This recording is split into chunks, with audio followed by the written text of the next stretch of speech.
నమస్తే ఫ్రెండ్స్, నేను మీ రిపోర్టర్ రాకేష్ తాళ్ళూరి.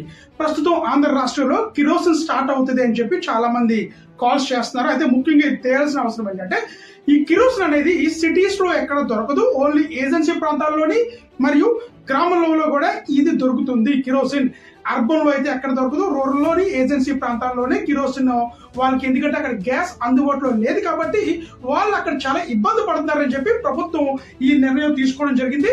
అయితే చాలా మంది సోమవారం నుంచి కిరోసిన్ కూడా రేషన్ డిపోలో దొరుకుతుంది అని చెప్పి అన్నారు. కానీ సిటీస్ లో అయితే రేషన్ డిపో వాళ్ళకి ఎలాంటి కిరోసిన్ కోసం జీవో అయితే రాలేదు. కానీ ఈ యొక్క మాట అయితే ఏజెన్సీ ప్రాంతాల్లో వస్తున్నట్టే ఎక్కువగా వినపడుతుంది. కాబట్టి చాలా మంది గుర్తుపెట్టుకోండి. అయితే సిటీస్ లో అయితే ఎవరికి కిరోసిన్ దొరకదు. కాబట్టి రానున్న రోజుల్లోని పాతకాలం రోజుల్లో ఎలాగైతే కర్రలు పోయా బొగ్గుల మీద ఇళ్ళు అయితే ఎలాగైతే గడిచాయో అదే విధంగా కూడా ఇప్పుడు తిరిగి మళ్ళీ రాబోతుందని మనం చెప్పుకోవచ్చు.